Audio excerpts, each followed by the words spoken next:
Научниците во НАСА велат дека фотографиите кои што Нови хоризонти ги направи кога мина покрај Плутон фрлиле ново светло на најоддалечените делови на сончевиот систем. Дознаваме дека барем известни делови на Плутон геолошки се мощно млади, нема кратери кои што би ги очекувале на стара површина. Плутон е активен однатре, создава предели преку процеси кои што се уште не ги имаме осознаено. Уште кога се приближуваше, леталото испрати прикази кои што оставаат без зборови. Понуди детали за областите што се досега и со најсилниот телескоп изгледа заматени, како онаа што се нарекува срце на планетата. Во НАСА велат дека не очекувале топографијата на Плутон да биде онаква каква што ја прикажуваат фотографиите. Планините се издигаат од релативно мазен терен, што самото по себе изненадување, бидејќи очекувавме да видиме кратери.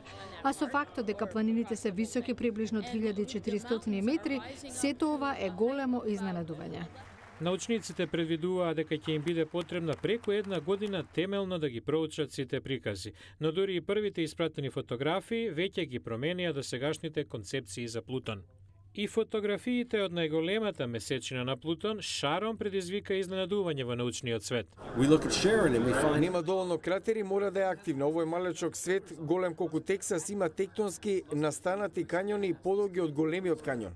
САД се првата нација која што допре до Плутон, а со оваа мисија може да се пофалат дека сега ги посетиле сите планети во сончевиот систем.